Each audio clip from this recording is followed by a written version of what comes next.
Hello students, अब तक हमने जो सेशन कंप्लीट किए ऑसिलेशन के, जैसा मैंने आपसे कहा था कि लीनियर एंड एंगुलर एसएचएम दो पार्ट में डिवाइडेड है.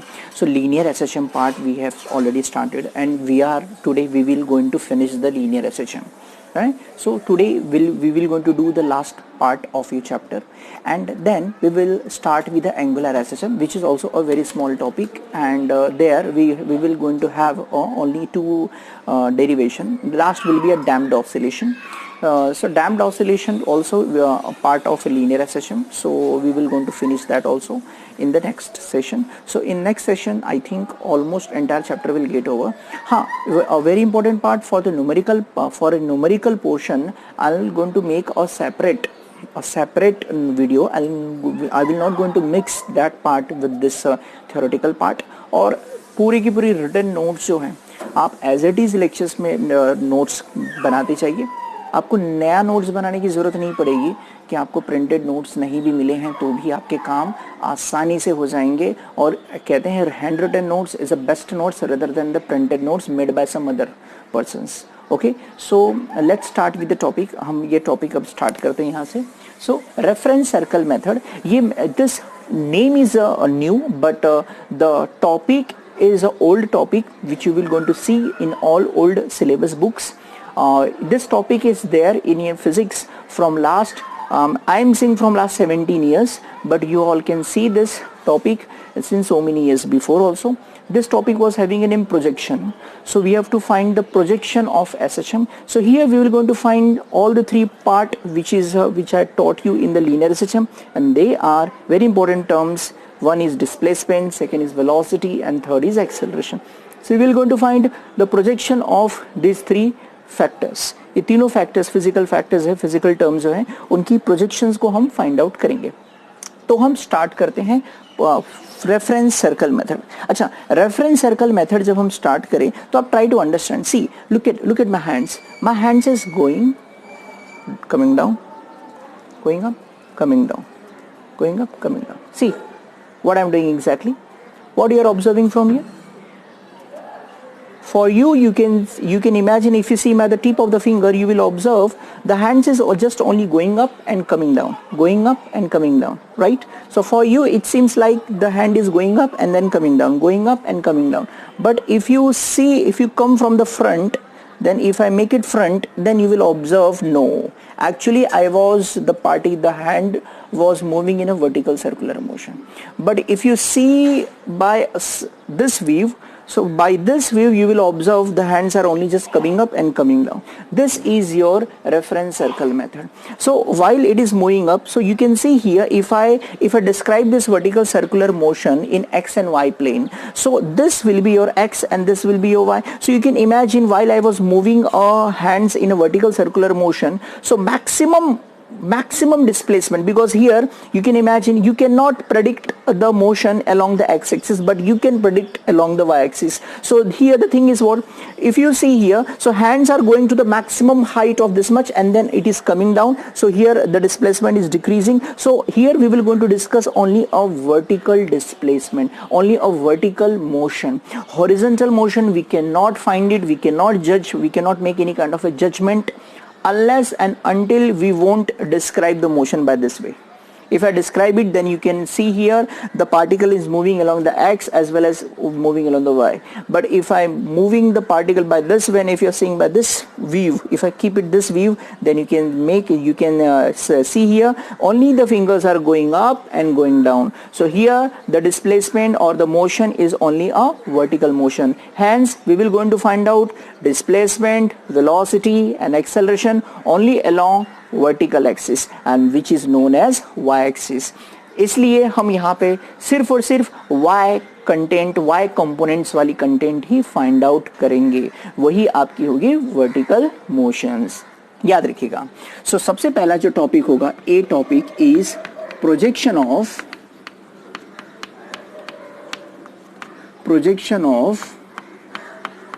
Displacement, because we are studying a simple harmonic motion. In linear simple harmonic motion, the first content must be the projection of displacement. So let's start with the projection of displacement. तो इसमें आप देखिए, see here, you can see here, this is your y-axis and here it is your x-axis. So this is your x and this is your y. This is your origin, and you can see here the particle is performing vertical circular motion. Let us assume I am doing it as per your textbook, so that you should not get any kind of a confusions, or terms are also I'm keeping the same as it is written in the textbook. So let us assume this is your E point. E is the starting point at the time t is equal to 0. The particle is at the E position. Are you getting? Or you can say it is on the x-axis. It is on the x-axis. This is your maximum display, maximum height is f. Here it is g and here it is h. So here these are the positions which I have described here, E, F, G, H. Okay, now there are something special thing about this all content, because here the particle is moving a vertical circular motion. You know very well, in vertical circular motion, and it is performing a uniform circular motion. So let us assume this particle is moving in a uniform circular motion in anti-clockwise direction with angular velocity omega. So the omega is angular velocity and it is performing UCM. Remember the word UCM. तो आपको चीजें clear होनी चाहिए. UCM में displacement in A given interval of time same होता है. ये चीजें आप याद रखिएगा. So here the particle is performing a UCM, hence its displacement in vertical in equal interval of time will be same. Displacement का मतलब angular वर्ड याद रखिएगा. Angular displacement. तो हम यहाँ पे एंगुलर वेलोसिटी हम एज्यूम करते हैं इसकी ओमेगा है. अब ये एज्यूम कर लेते हैं कि at the time P not is that position where the time is 0. At this time the particle is at this and I am doing, I am keeping the rod. एक rod लिया है मैंने, तो ये आपका एक रॉड है और इस रॉड को मैं मूव करता हूं. ये एक रॉड है, रॉड को लेके हम ऐसे करके मूव करवा रहे हैं रॉड को. जब ये रॉड मूव करता है तो रॉड की पोजीशन पी नॉट है, जिस समय टाइम 0 सेकेंड्स है, which is making some angle. Let us assume phi is the angle made by the rod with the x axis. Okay, remember the length of the rod, let us assume r. So r is considered as a radius of this uniform circular motion. याद रखिएगा. So I can say that r is the radius, r bar if I say r cap is the radius vector of uniform circular motion. याद रखिएगा r bar. Okay, and at the time phi is the angular position of the particle at p naught. Okay, याद रखिएगा p naught is the position when the particle is at 0 seconds. Now in t seconds we observe the rod is somewhere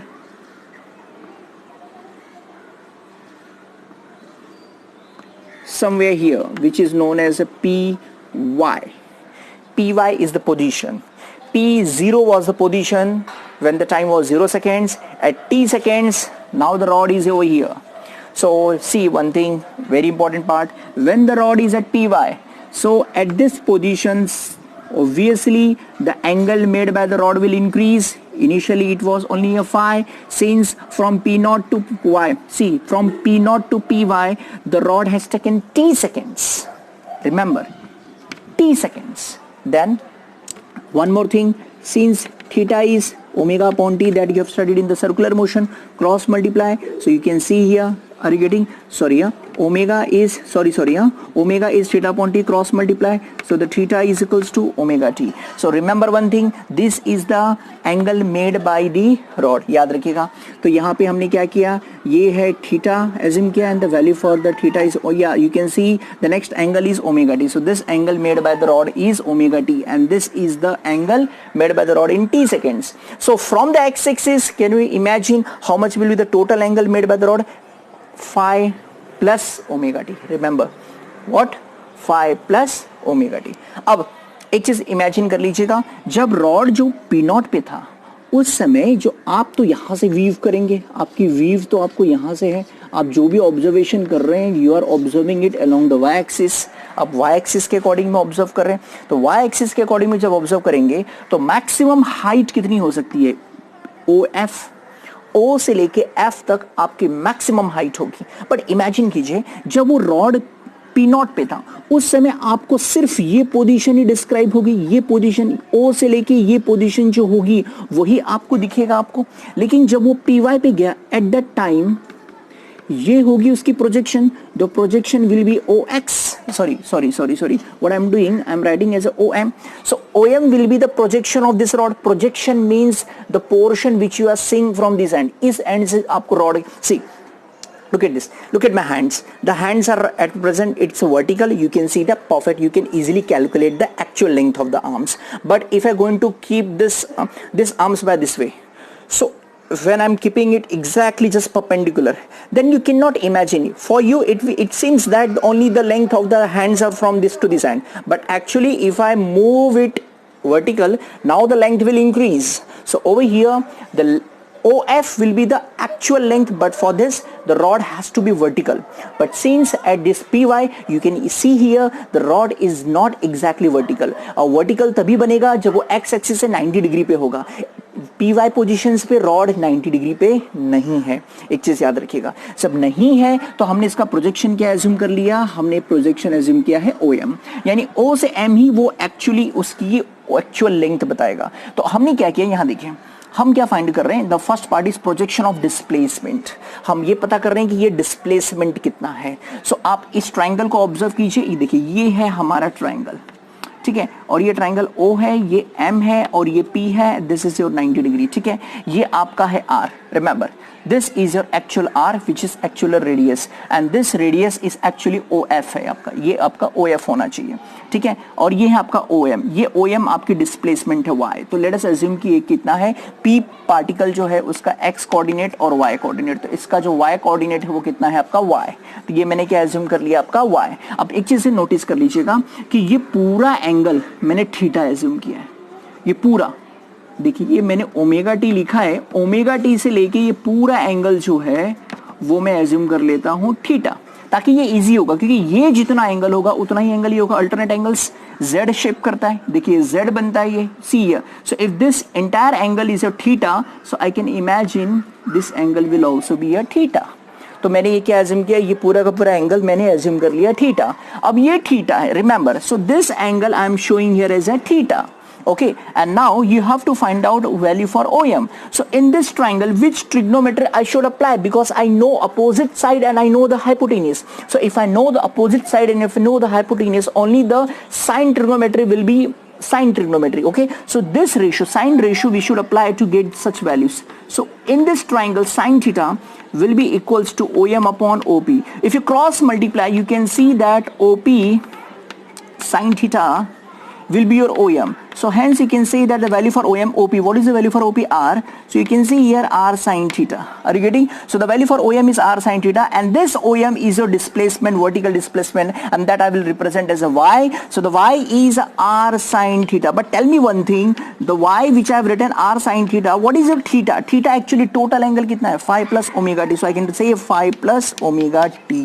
So the value for a Y is R sine phi plus omega t, which I can clearly, which I can write, rearrange it, and in a proper way I can say that it will be omega t plus phi. So this will be the value for the vertical displacement, and this is the formula for a projection of a displacement in linear SHM. Here the rod is performing a vertical circular motion and you are seeing some different way, not in a front motion, okay. By this way you are observing the vertical position of the rod at the tip of the rod, vertical position of the tip of the rod while it is performing a vertical circular motion. And here the formula for a displacement, Y is equal to R sine omega t plus phi. This formula is very much similar with X is equals to A sine omega t plus phi. If you remember, this was a formula for a displacement in linear SHM. Because why I have written in the X? Because the pendulum was moving in X. Spring pendulum was moving along the x-axis. Since it was moving along the x-axis, hence all the displacement we were measuring along the x-axis. Here the rod was moving in a vertical motion and you are swinging by some different angle. So in this angle we are observing the tip of the rod only about the vertical motion, and that is why vertical motion means Y, and that is why we got the answer in terms of Y. Second, this A for amplitude, I can see here, I have already told you what can be the maximum length of the rod which you can see in a vertical circular motion, only when the rod becomes vertical. because when the rod becomes vertical you can see the accurate length, the exact length of the rod, and which has to be r. So that is why here in this formula the amplitude is a, but over here the length of the rod, the actual length of the rod is r, and which will be known as a amplitude for this vertical circular motion. Remember this. Okay, second thing, this sine, and this is also sine, and rest other parts are also same. So this is how we had derived the projection of displacement in this vertical circular motion where the rod is performing vertical circular motion. Remember this. ठीक है, तो आप इसे copy कर लीजिए और फिर हम इसको आगे चलते हैं, अगला टॉपिक करेंगे, तो प्लीज आप इसे कॉपी कर लीजिए.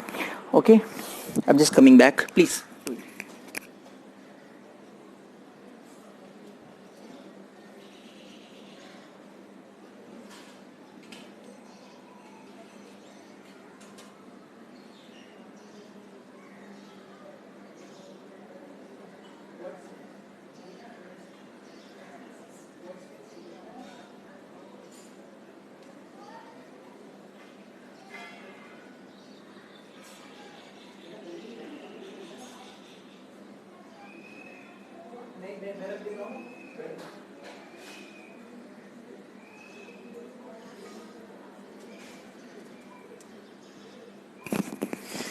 हाँ जी दोस्तों, हाँ जी.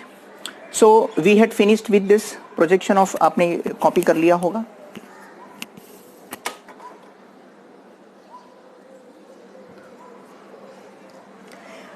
Now the next is the projection of velocity. So the second is projection of velocity. Projection of velocity वाली कंसेप्ट भी आते हैं, तो मैं थोड़ा सा पार्ट रब कर दूंगा क्योंकि अब ये हमारे थोड़ा सा मॉडिफाई करेंगे. डिस्प्लेस इतना ही एक्चुअली देखा जाए तो गंदा ही दिख रहा है वो. ये चीज आपने कंप्लीट कर ली होगी. अब वेलोसिटी की बात करते हैं. इंस्टेंटेनियस वेलोसिटी, एक्चुअली वो वेलोसिटी जो होगी वो इंस्टेंटेनियस वेलोसिटी है, tangential velocity. Remember this. So since I told you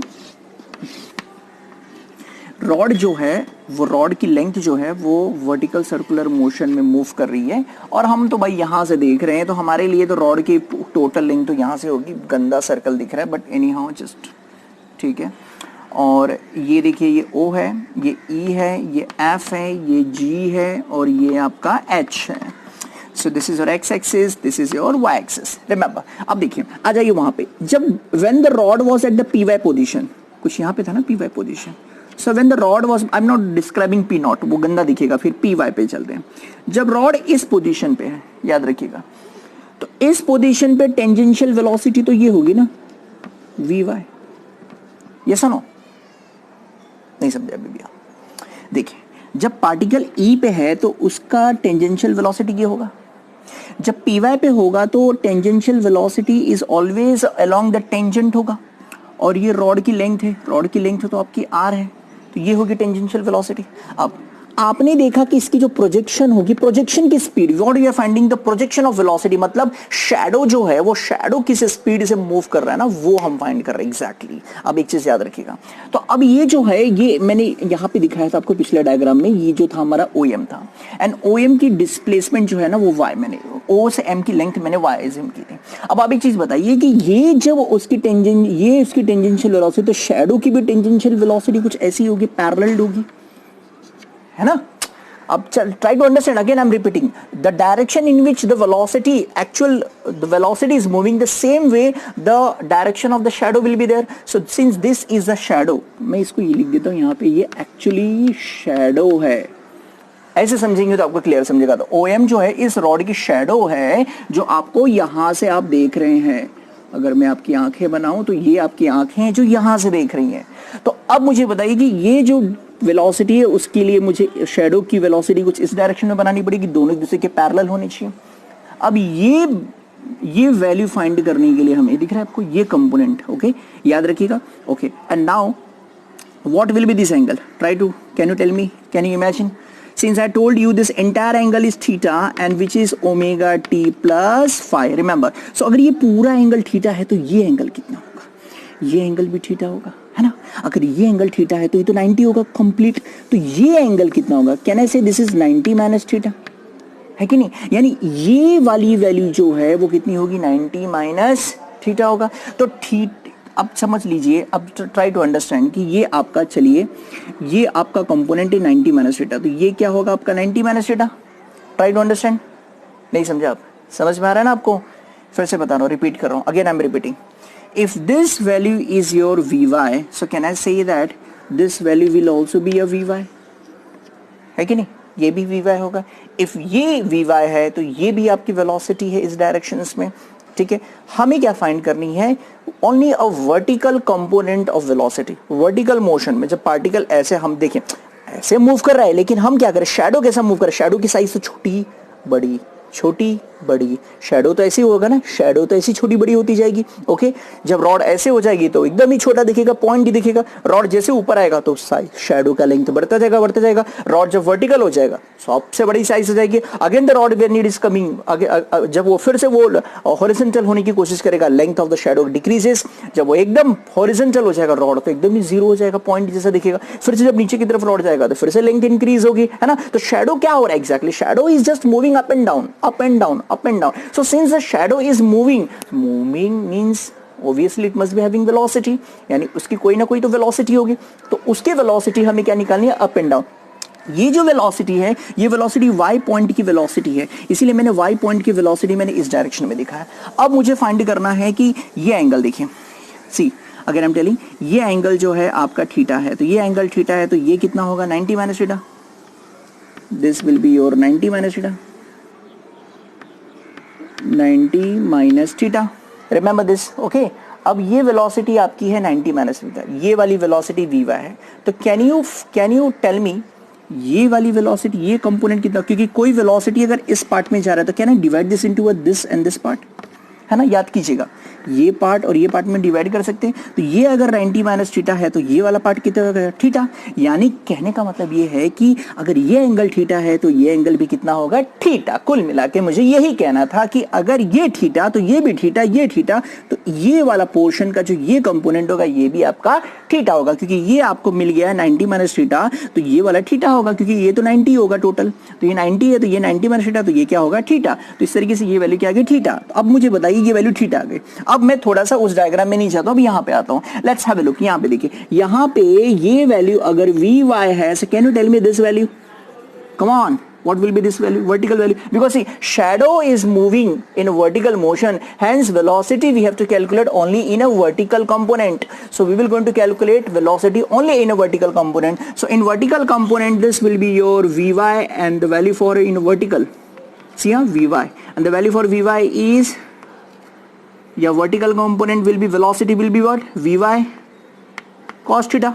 याद आ रहा है ना, याद कीजिएगा। अगर हॉरिजॉन्टल वेलोसिटी लेनी होती तो क्या लिखता मैं, Vy sin थीटा। हॉरिजॉन्टल के लिए क्या लेंगे, Vy sin थीटा। तो ये क्या होता है, Vy sin थीटा, और ये वर्टिकल वाला क्या होगा, Vy cos थीटा। तो अब चलते हैं वेलोसिटी, ओके, वेलोसिटी निकालते हैं। लेकिन अगर लिखना चाहूं तो मैं एक्चुअली लिखना चाहिए था मुझे velocity of shadow.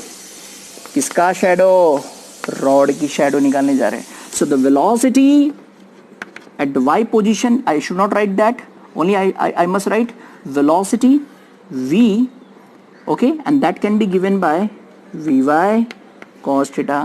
Remember this, and now you must be aware of that, since here this velocity, अब मैं थोड़ा सा हटा देता हूँ ये पार्ट, ओके। आपने देखा कि ये वेलोसिटी जो है Vy है, और वर्टिकल सर्कुलर मोशन या किसी भी सर्कुलर मोशन में velocity, tangential velocity will have the formula v is equal to r omega. You must be aware of that, v is equals to r omega, remember r omega। यानी ये जो tangential velocity थी इसका value क्या होता है, are omega. यानी Vy की जगह पे क्या लिखेंगे हम लोग, R omega cos theta. This is your velocity. So the velocity is r omega cos, and you know very well phi. How much is value for theta? Theta की value क्या है, omega t plus phi. ये हुआ velocity का formula जो हमने derive किया। और आप चीज याद रखिएगा, यही फॉर्मूला हमने डिराइव किया था अपने ग्राफिकल मेथड, और जब वेलोसिटी था, आपको याद कीजिए थोड़ा सा हल्का। उन दिनों की बातों में चलते हैं, तो मैं लिखता हूं उन दिनों की बातें। उन दिनों की बात में हमने ये लिखा था, हमने ये स्टडी किया था, x was having the formula a sin omega t plus 5। याद कीजिएगा, ये था। वेलोसिटी लेने के लिए हमने क्या किया था, इसका डेरिवेटिव लिया था। ए साइन का डेरिवेटिव कॉस होता है, अगर आपको याद होगा तो, और ओमेगा टी का ओमेगा, तो हमको फॉर्मूला मिला था ए ओमेगा कॉस ओमेगा टी। और आपको मैंने बताया था इस सर्कुलर मोशन में एम्पलीट्यूड एक्चुअली रेडियस है। रेडियस मतलब लेंथ ऑफ द रॉड की जो लेंथ है जब वो वर्टिकल होगी तो मैक्सिमम डिस्प्लेसमेंट होगा, और मैक्सिमम डिस्प्लेसमेंट को ही हम कहते हैं एम्पलीट्यूड। तो यहाँ पे ये जो है आर की जगह पे मैंने ए की जगह आर आया, बाकी rest all the terms are same. Okay, I hope so आपकी चीजें, डाउट्स और आपके कंसेप्ट जो है वो क्लियर होते रहेंगे। ओके, सो ये तो था projection of the velocity. The next part will be the projection of acceleration. Please आप इसे कॉपी कर लीजिए जल्दी, वीडियो को पॉज करके आप तुरंत कॉपी कर सकते हैं। मैं ऐसे वेट करूंगा तो मेरी लेंथ बढ़ जाएगी वीडियो की, and video will be very heavy. Okay, I hope सो आपने कर लिया होगा। यार हमारा जो थर्ड वाला तो हमारा है एक्सेलरेशन।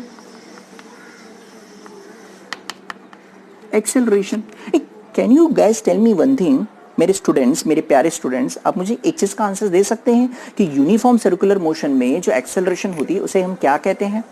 आप जरा प्लीज सोचिए, मैं तब तक आता हूं, coming back.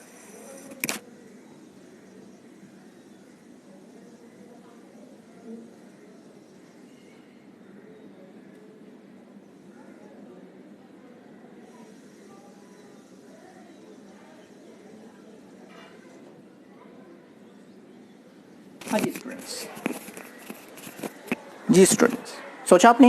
Yes, very good. You all know that in, अब हमें थोड़ा सा वापस से चीज़ों को रब कर देता हूं मैं। वेलोसिटी वाली कंसेप्ट हमारी क्लियर हो गई तो हमारी रब कर देते हैं, वेलोसिटी वाली चीज़ें तो हो गई। अब आ जाइए वापस से, किसी भी वर्टिकल सर्कुलर मोशन में जो एक्सेलरेशन होता है उसे कहते हैं रेडियल एक्सेलरेशन। सो फिर से मैं ये चीज़ें रब करके और फिर से डिस्क्राइब करता हूँ। ये था, तो चलिए हम लोग अभी एक्सेलरेशन के लिए एक बार फिर से डायग्राम्स को ड्रॉ करते हैं। Let us understand that projection of the acceleration. आप लोगों ने सही कहा था कि इसे हम कहते हैं सेंट्रीपिटल एक्सेलरेशन, क्योंकि यूनिफॉर्म सर्कुलर मोशन में एक ही एक्सेलरेशन होती है जिसे सेंट्रीपिटल वर्ड यूज करते हैं, which is also called as a radial acceleration. Right, absolutely correct आपने कहा था। ओके, या सोचा होगा आप लोगों ने। अब देखिए ये एक्स एक्सिस है और ये आपकी वाई एक्सिस है। यही आपका रॉड था। The rod was performing moving in A vertical circular motion. Rod जो है इसी वर्टिकल सर्कुलर मोशन में मूव कर रहा था। ये पोजीशंस ई थी, एफ थी, जी थी और एच था। This was a position of the rod P Y. P Y is a position, okay, where it has a coordinate X comma Y. मैं ड्रॉ करूँ तो ये तो था आपका ये O M which was having a value Y. Remember this was a theta which is your omega t plus phi. ये था आपका radial acceleration. The direction of the radial acceleration always towards the centre. And आपको भी पता है कि radial acceleration will have the formula minus are omega square. तो यहाँ पे अगर रेडियस अगर स्मॉल आर है तो यहाँ पे आएगा आर ओमेगा स्क्वायर। ये होती है रेडियल एक्सेलरेशन का फॉर्मूला। अब आपको बताना है कि जब शैडो अप डाउन कर रहा है तो शैडो का भी एक्सेलरेशन होगा। So let us find out acceleration of shadow. आप समझ रहे हैं ना, शैडो को ही प्रोजेक्शन कहते हैं, इसलिए बार बार वर्ड करा शैडो, क्योंकि एक्चुअली में प्रोजेक्शन तो नहीं दिखेगा, शैडो को दिखेगा, तो शैडो को ही हम फिजिक्स में प्रोजेक्शन कहते हैं। So let's find out the acceleration of the shadow. So the acceleration, now this is what your, ये मोशन जो अप एंड डाउन हो रही है तो उसका एक्सेलरेशन के लिए हमको क्या निकालना पड़ेगा? Vertical component. अब एक चीज नोटिस कीजिएगा कि ये है आपका रेडियल कंपोनेंट, मुझे चाहिए ये कंपोनेंट, क्योंकि यही कंपोनेंट यहाँ पे ड्रॉ किया गया। तो मैं क्या करता हूँ, छोटा सा यही O, यही M और यही P जो है, ये ट्राइंगल लिया, ये 90 डिग्री है, and this is your theta. Theta का अपोजिट कंपोनेंट ही आपको बताएगा एक्सेलरेशन इन दिस डायरेक्शन। इस डायरेक्शन है acceleration. So can you tell me the acceleration in the vertical component will be your A are sine theta. Right ना, sine क्यों लिया समझा ना। अगर ये वाला होता तो क्या लेता मैं, ए आर कॉस थीटा, है ना। वर्टिकल के लिए क्या लेंगे, a are sine theta, right, a y. And समझा ना, ए वाई मतलब acceleration in the y, and the value for the radial acceleration जो आपका ए वाई है वही रेडियल है, उसका वैल्यू कितना है, आप minus are omega square. So the acceleration is minus are omega square sine theta. Sorry, theta समझ में आ रहा है ना, पूरा एंगल, और आपको याद है ना थीटा क्या है।